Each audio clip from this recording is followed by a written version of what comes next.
Hello everyone, welcome back to my channel Say Hi to Study. It's Seshta Vashne and in today's video we will cover all about teachings of Buddhism.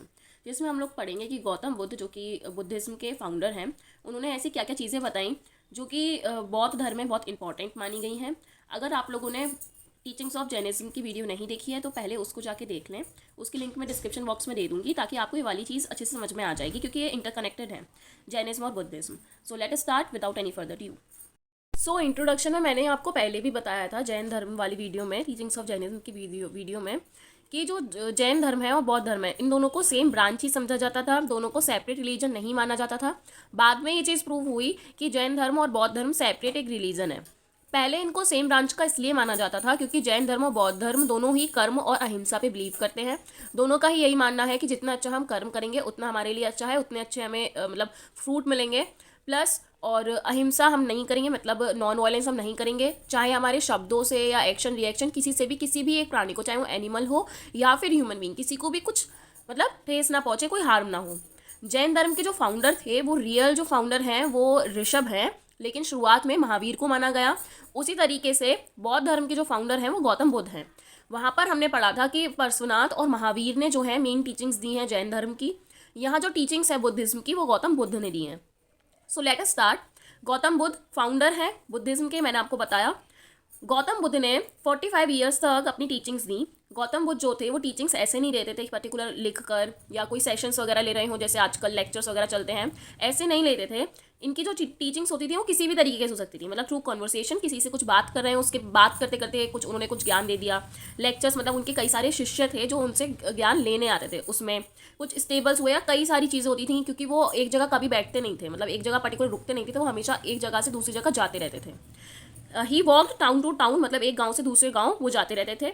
Live favourite disciple, उनके जो सबसे favourite शिष्य होते थे उसके घर पे वो रुकते थे, मतलब एक रात स्पेंड करने के लिए। सिर्फ पर्टिकुलरली 4-5 दिन के लिए कभी भी नहीं रुकते थे, वो एक रात स्पेंड करने के लिए कि मतलब सेफली रहें और मतलब उनकी रात अच्छे से गुजर जाए। इसलिए जो गौतम बुद्ध थे उनके 1200 फॉलोअर्स थे एज डिवोटीज़, मतलब उनको, उनके जो फॉलोअर्स थे वो उनको भगवान मानते थे गौतम बुद्ध को, कि मतलब वही उनके गुरु और वही उनके भगवान। इसी तरीके से गौतम बुद्ध जो थे वो रिवर बैंक एंड गार्डन, मतलब एक ऐसी जगह पे हमेशा ध्यान लगाते थे, मेडिटेशन करते थे नून से इवनिंग तक, मतलब दोपहर से लेके शाम तक वो एक ऐसी जगह पे करते थे हमेशा मेडिटेशन, अपनी तपस्या, जहाँ एक बहुत बड़ा बाग हो, बगीचा हो और उसके बराबर में रिवर बह रही हो, साथ में कहीं ना कहीं पेड़ हो। वो हमेशा पेड़ के नीचे बैठ के ही अपने मेडिटेशन और तपस्या करते थे। उनका जो फेवरेट सूत्र था, सूत्र बोले तो मंत्र, वो था 4 नोबल ट्रुथ, मतलब 4 ऐसी सच्चाई जो हर एक के जीवन में एप्लीकेबल होती हैं। पहली, एग्जिस्टेंस ऑफ सॉरो, कि हम सबका मतलब बोलते हैं ना कि जीने का जो उद्देश्य है, जो चीज़ें हैं वो क्या है, कि हम सबकी ज़िंदगी में दुख ज़रूर है।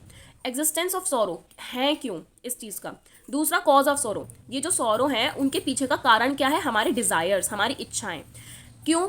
क्योंकि एक कोई हमारी पर्टिकुलर इच्छा है वो पूरी हो गई, उसके बाद हमारी इच्छा उससे कई ज़्यादा बढ़ जाती है और वो हमें ना मिले तो वो हमारा दुख का कारण बन जाती है। तो इसलिए ये cause of sorrow, second noble truth. Third, sorrowing ceasing, मतलब sorrow ends when all desire end life happy, मतलब सोरो को कम करने का, खत्म करने का मतलब क्या एक तरीका है कि जितने भी हमारे दुख हैं वो तभी कम हो सकते हैं जब हम अपने सारी इच्छाएं को मतलब मारना शुरू कर दें, खुद की इच्छाओं पे कंट्रोल करना शुरू कर दें। जब इच्छाएं खत्म हो जाएंगी तो सारे दुख भी खत्म हो जाएंगे, हमारी कोई विश ही नहीं रहेगी तो हम किसी चीज़ से दुखी नहीं होंगे, हमारी लाइफ जो है वो हैप्पी हो जाएगी। चौथा जो ट्रुथ है वो है way to attain bliss and end desire, मतलब जो जैसे बोलते हैं ना, कोई किसी को विश देता है, कोई अच्छा सा कुछ मतलब देना होता है, जैसे मे गॉड ब्लेस यू, तो वो ब्लेसिंग्स जो हैं उन ब्लेसिंग्स को अटेन करने का तरीका और डिज़ायर्स को ख़त्म करने का तरीका गौतम बुद्ध ने उनके लिए 8 फोल्ड पाथ बताए, जिसके अंदर उन्होंने कई सारी चीज़ें बताई हैं। वो पर्टिकुलरली हमें यहाँ नहीं पढ़ना है। आगे उन्होंने कई सारी चीज़ें बताई जिसके थ्रू हम एक राइट लिविंग मतलब कर सकते हैं, कि क्या क्या ऐसे तरीके हैं जिनकी वजह से एक पर्टिकुलर इंडिविजुअल की लाइफ सही मायने पे चल सकती है। आगे बढ़ने से पहले अगर आप लोगों को artistic work, drawing, sketches, project file वगैरह देखने का शौक है तो आप लोग मेरा दूसरा चैनल जाके चेकआउट कर सकते हैं, जिसकी लिंक मैंने डिस्क्रिप्शन बॉक्स में दे रखी है। Thank you. गौतम बुद्ध ने राइट लिविंग के तरीके क्या क्या बताए।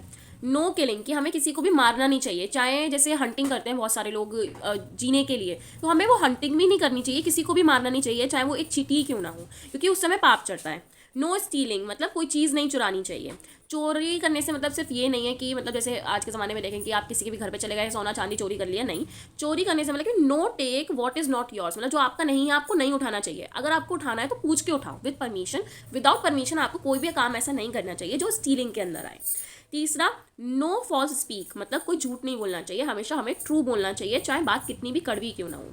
नो इंटॉक्सिकेटिंग ड्रिंक्स मतलब कोई ऐसी इंटॉक्सिक ड्रिंक्स हमें नहीं लेनी चाहिए जिसको पीने के बाद या कुछ हम गलत शलत बोल दें, या कुछ मतलब आप लिक्योर वगैरह हो गया, वो जैसे पुराने टाइम पे सोम और सुरा चलता था।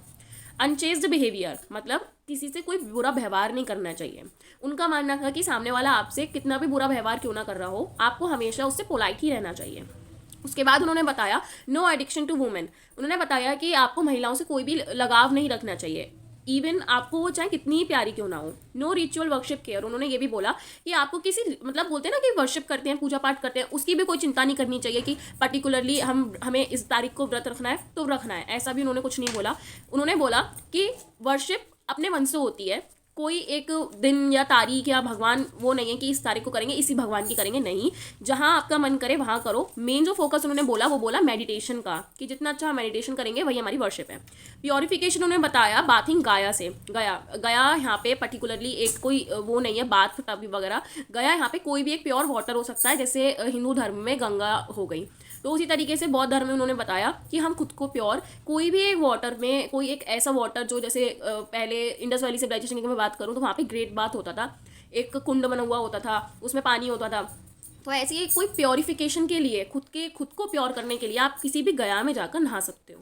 लॉ ऑफ कर्म पे बिलीव करते हैं बौद्ध धर्म, मतलब बौद्ध धर्म में हम कर्मों पे बिलीव करते हैं, कि उनका ये भी मानना था, जैसे जैन धर्म में भी ये वाली चीज़ मानते हैं कि जितने अच्छे हम कर्म करेंगे उतना अच्छा है, हमारे साथ जो भी होता है वो हमारे प्रीवियस जो भी हमारे एक्शंस और रिएक्शंस रहे हैं उनकी वजह से ही होता है।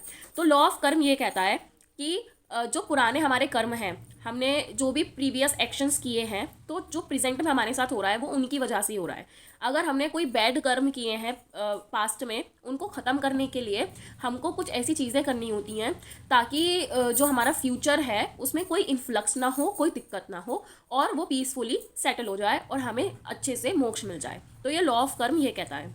बौद्ध धर्म और जैन धर्म दोनों ही आपस में कनेक्टेड हैं, सारी की जो टीचिंग्स हैं वो मिलती जुलती ही हैं। तो आपको जैन धर्म की वीडियो और बौद्ध धर्म की वीडियो आसपास ही देखना, पहले जैन धर्म की देखेंगे तो ये अच्छे से ज़्यादा समझ में आ जाएगा। बहुत शॉर्ट टॉपिक है, बहुत इजी है, आई होप आप लोगों को समझ में आया होगा। अगर आया तो प्लीज़ चैनल को सब्सक्राइब करें, अपने दोस्तों के साथ शेयर करें, वीडियो को लाइक करे बिना ना जाएं, और अगर कोई डाउट हो तो आप लोग कमेंट कर सकते हो, मैं ट्राई करूँगी क्लियर करने का। बाकी thank you so much for watching.